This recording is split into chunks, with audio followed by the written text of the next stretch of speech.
Point એ છે કે તમારી વાત પરથી એવું લાગે છે કે એનું આ ઇવોલ્યુશન નથી થયું કે અર્લિયર એરામાં ડાયરેક્ટ જે પેઇન્ટિંગ કરે એ જ સારું હતું.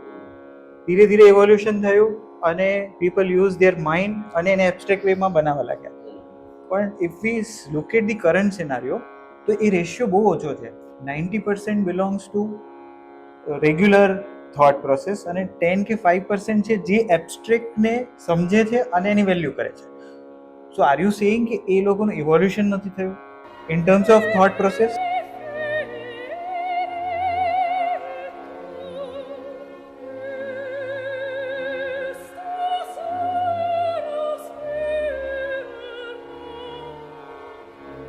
મને એવું લાગે છે કે there are various kind of people, right?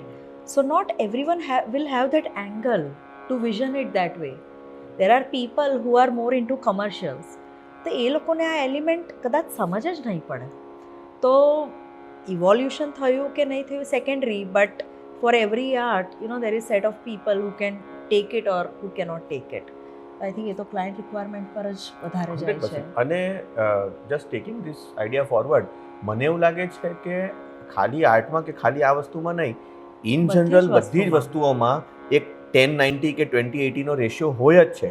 અને એ જે છે, અને આમ કહો કે ભાઈ 90% નથી સમજતા અને 10% જ સમજે છે, તો તમે જુઓ કે 10% જ લોકો એવા છે કે જે એક ગળેથી ઊંધી દિશામાં જઈને કંઈક કરે છે. 10% લોકો જ એવા છે કે જે અલ્ટ્રા રિચ બને છે. 10% જ લોકો એવા છે કે જે વર્લ્ડનું 90% વેલ્થ સંભાળે છે. 10% લોકો જ એવા છે કે જે દેશો ચલાવે છે, બલકે ઓછા. સો એ જે રેશિયો જે છે તે રહેવાનો જ છે. અને ઓફકોર્સ નોટ ટેકિંગ અવે એનીથિંગ ફ્રોમ ધ અધર 90%, એ લોકોના 50 બીજા એ હોઈ શકે છે કે પણ there will always be that thing. અને આ 10% ને આપણે ઘણી વખત લુક અપોન કરતા હોઈએ કે એને કંઈક રેવરન્સથી જોતા હોઈએ કે એને પ્રેઝ કરતા હોઈએ કે એનાથી ઇન્ફ્લુઅન્સ થતા હોઈએ. એ ફક્ત ને ફક્ત મારા હિસાબે એટલા માટે જ છે કારણ કે વી નો કે બીજા 90 છે. જો બધા એ 10% જેવા હતા તો દેર ઇઝ નો રેવરન્સ વેલ્યુ. તો પછી બધા જ ઘરો હમ આપકે કોણના દાદરમાં હતે તો હમ આપકે કોણના દાદરની વેલ્યુ નહીં થતે, કારણ કે આ તો બધે જ જોયું છે એમ કહેવા માટે. એટલે એક્સક્લુસિવિટી ઓછી થઈ જશે. આઈ થિંક આ ડાઉટનો element whether it is 10% or 90% એ રહેવાનો જ છે. It is never going to be solve. In 90% are looking upon those 10% અને એ 10% વાળાને અમુક વસ્તુ હશે કે okay we are not able to do this. Simple વસ્તુ, કાલે જ જ્યારે આપણે નીકળતા હતા તો પેલા 3 પથ્થર આપણે જોયા. એ 3 પથ્થર આઈ રિમેમ્બર અમે નર્સરી ગયા હતા, we took all the plants and લાસ્ટમાં એ પથ્થર અમને પથ્થરો ગમી ગયા હતા. Of course it was primarily his idea કે આ ફાઇન લાગે છે, તો okay we bought those 3 stones by paying that stones. અને one fine day one of the person who was going through building, કે એ લોકોને ખબર નહીં મારા પથ્થર નડતા હશે એન્ટ્રન્સ પર. It was just a show piece કે આ જવા દેવું છે કચરામાં. મેં કીધું કે રહેવા દો ને, મન નથી નડતા. જવા દેવું હોય તો વાંધો નહીં, પણ તમારે આવીને બેસવું છે, તમે પથ્થર જેવી વાત કરો છો. એટલે I think it's about ratio કે 90% જો આ જે થોટ પ્રોસેસની અંદર હોતે ને તો બાકીના જે 10% છે ને એ પાછા એનાથી કંઈક બીજું કરતે. એક્ઝેક્ટલી એ બી વિચારી શકાય કે એ ઇમેજિનેશન કેવું હોઈ શકે કે 90% જો આર્ટિસ્ટ હોતે અને 10% આ હોતે તો 10% might be lower than or higher than, but it's about individual take. અને in general any art there are two things. It is of course a form of expression. Secondly, it is અલગ બનવાની, એક different બનવાની જદ્દોજહેદ. તો હવે 90% જો આના જેવું જ કરવા માંડશે તો પેલા શું કે એ તો મેં કર ચૂકા, ચલો હવે હું કશે બીજું કરું. અને એ માણસ એ વસ્તુ વિચારી એટલા માટે શકે કારણ કે એને ખબર છે કે હું કરી લઈશ. એ કોન્ફિડન્સ બી પાછો હોય. જે તમે જે કહો છો કે આ 90% લોકો છે કે જે ફોલોઅર્સ છે કે જે ખાલી અમુક જ રીતનું વસ્તુ કરી શકે છે, એનો મેઇન રીઝન એ જ છે કે they are probably very secure in their place. એ લોકોની પાસે, અને મે બી એ લોકો પાસે they have a lot to lose. એ લોકો એક્સપેરિમેન્ટેશન નહીં કરી શકે. હવે આ જ ઘરનું વાત આખી ફરાવીને આ ઘર પર જ આવીએ તો આપણે જે વસ્તુ વિચારી અને જે વસ્તુ એક્ઝિક્યુટ થઈ ગઈ અને પ્રોપરલી એક્ઝિક્યુટ થઈ, સારી એક્ઝિક્યુટ થઈ, તો આપણે અહીંયા બેસીને ઇન્ટરવ્યૂ કરીએ છીએ. ખરાબ એક્ઝિક્યુટ થતે તો મારું એમ થતે કે બુરા સપના સમજ કે ભૂલ જાઓ, મૂવી પાછું ડિલીટ કરી નાખે. તો મૂવી ડિલીટ થઈ જતે Delete કર્યું જ ને. અને એનો નંબર બી ડિલીટ થઈ જતે. I mean just relating it to what you said, અમે હમણાં બેંકોકનું મ્યુઝિયમ જોયું. બધી જ paintings, none of the paintings till the time he was living was appreciated. Everything happened. તો એટલે આર્ટિસ્ટમાં પણ ઇન્ટરનલી એ પણ રહેવાનું છે ને કે you know artist may not understand another artist also. પાછું એ જ ટોક પર આવીએ કે જે પીટર આઇઝનમેન જે કરે છે ને, એ જ થોટ બધા આર્ટિસ્ટ પાછળ બેક ઓફ ધી માઇન્ડ તો હોય જ છે, but they are not able to convince the client in that manner. હવે આ પેલા હોલની જ વાત કરું ને, તો મારો ઇનિશિયલ થોટ તો હોલ જ કરવાનો હતો, પણ આઈ નો કે તમે એગ્રી નહીં થશો. હું તમને કહું કે આખું ઘર, પેલું આખો હાથી નીકળી જાય ને પૂછડી રહી જાય, એના જેવી વાત છે કે આખું ઘરના બધા ડિફિકલ્ટ એલિમેન્ટ્સ પણ ઇટ ફેલ ઇન્ટુ પ્લેસ. સૌથી વધારે જો કોઈ અઘરું થયું હોય ને તો આ વસ્તુ અઘરું થઈ છે કે આનામાં આપણે ખબર છે પેલી કોન્કેવ બનાવ્યું, પછી સિલ્વર પ્લેટ પહેલા નાખી, પછી એકચ્યુઅલ ફોટોગ્રાફ વિચારો, પછી આવું એબ્સ્ટ્રેક્ટ માટલાના એનાથી કર્યું. એટલે 3, 4, 5 વસ્તુ આમાં એ કરી, અને આ હટાવી પણ નહીં શકાય કારણ કે આ આખો એ તો છે જે છે. એટલે પેલાથી સ્ટાર્ટ કર્યું, એ તમે મૂવી લખ્યું ને પછી કે છોડ ક્લાઇમેક્સ નથી બેસતું, એવું તો ચાલે જ નહીં. એટલે કોઈ પણ સંજોગમાં કરવું તો પડે જ. એટલે એક આવો એક એલિમેન્ટ કે જે એકદમ નાનો એલિમેન્ટ છે તે છેલ્લે બતાવે. તમને સરસ યાદ છે પેલું મિરર ની પણ વાત, કે આપણે મિરર કર્યું, આપણે મોઝેક નું વિચાર્યું, પછી ફાઇનલી આપણે Concave mirror માટલાનો પેલો શેડ ને એને એ કરવાનું. એટલે it is a different thing all together. એટલે પોઈન્ટ એ છે કે અમુક વસ્તુ એકદમ ડિસ્ટ્રક્ટિવ થોટ હોય છે, જે બીકોઝ ક્લાયન્ટ બી છે તો એ બી ફેમિલી સાથે રહી છે, એ બી કોઈ ઇન્ડિવિજ્યુઅલ નથી. તમે જે વાત કરો છો કે એક ફાર્મમાં રહેવું છે, એવું સ્પેસ નથી કે ત્યાં આપણે બધા એક્સપેરિમેન્ટ કરી શકીએ.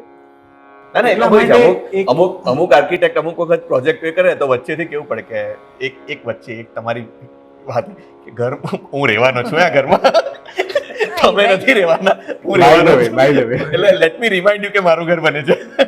એવું ઘણી વાર થતું હોય છે. અને if we talk about the style or pattern of the architects, તમે કોઈ પણ માસ્ટર આર્કિટેક્ટ્સના પેટર્ન જોશો ને તો they reflect one kind of maybe a material palettes or design philosophy.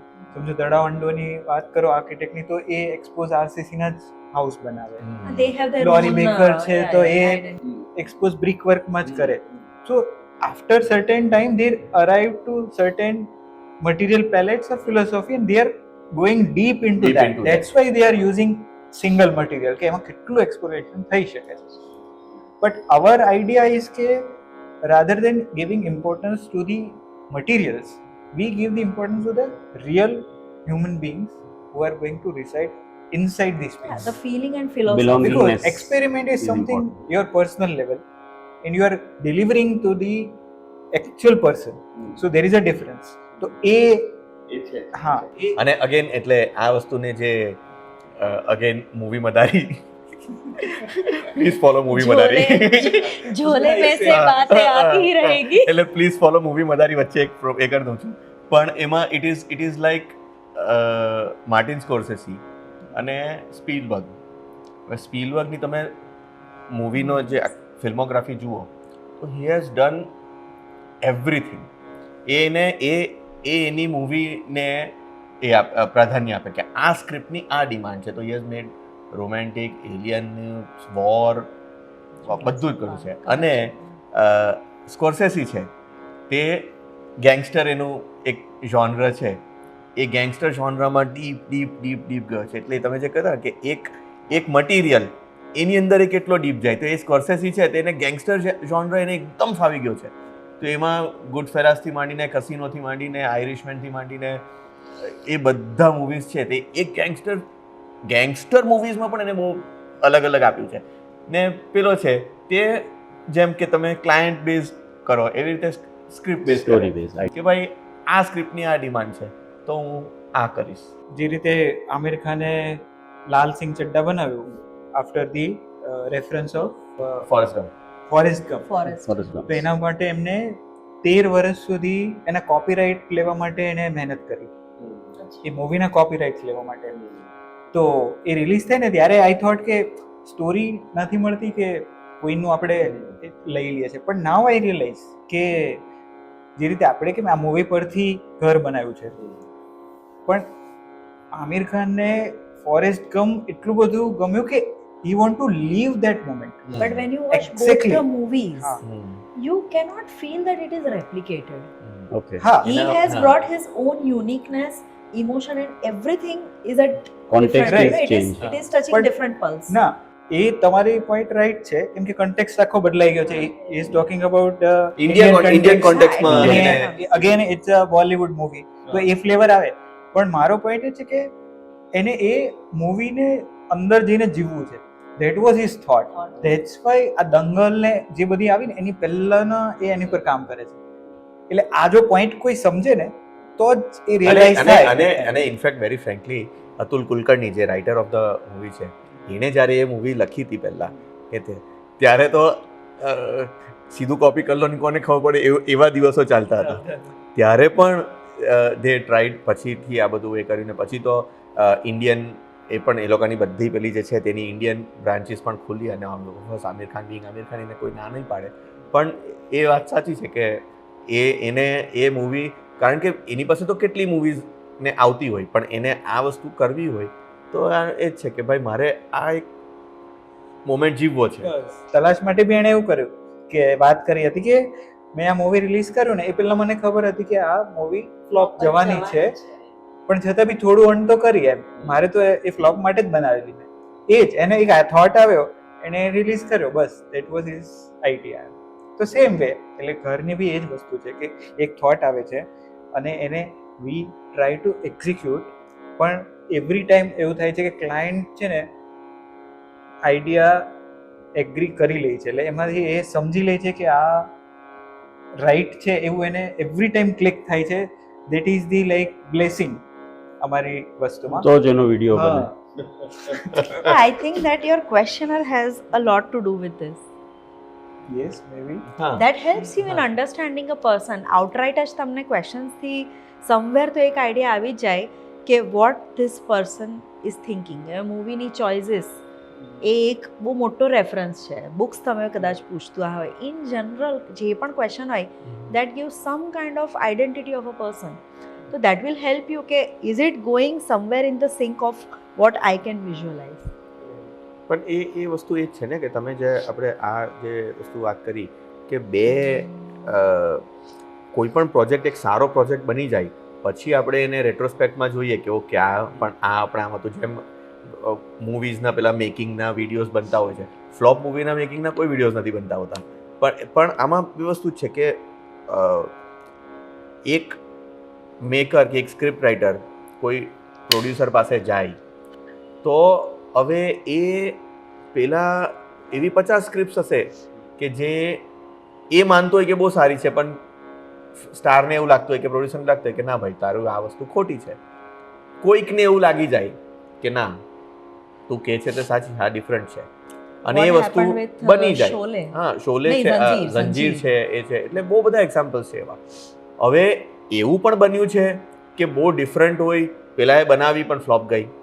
એવું પણ બન્યું છે કે ખરેખર સારી હોય પણ કોઈએ એગ્રી નહીં કર્યું હોય અને બની જ નહીં. પણ એવું પણ બન્યું છે કે પેલાએ કીધું હોય ડિફરન્ટ હોય, કોઈએ બનાવ્યું હોય ને સુપરહિટ થઈ ગયું કે કલ્ટ મૂવી થઈ ગઈ હોય. તો આમાં પણ એ જ છે કે તમે એક આઈડિયા આપો ક્લાયન્ટને કે જે નોર્મલ કરતાં ડિફરન્ટ હોય. હવે એ આઈડિયા એવા 50 આઈડિયા તમારા કોઈ ક્લાયન્ટે રિજેક્ટ બી કરી દીધા હોય કે ભાઈ ના ના ના આવું નહીં, તમે ભાઈ સેફ રમો નહીં, કારણ કે એનામાં એ વિઝ્યુઅલાઇઝ એને એવું પણ હોય કે કદાચ કોઈ બીજા આર્કિટેક્ટ્સમાં કે કસરત હોય કે ક્લાયન્ટને કંઈક એકદમ એક્સપેરિમેન્ટલ કરવું હોય પણ એવું આર્કિટેક્ટ જ નહીં મળતું હોય કે જે એના વિઝનને કે ના મને જે એક્ઝિક્યુટ છે નથી આવતું તો પણ એ ઘર નહીં બને. પણ કોઈક વાર એવું બની જાય કે તમે બી હેડ્સ બોલ્યા ને હું બી હેડ્સ બોલ્યો અને થઈ ગયું.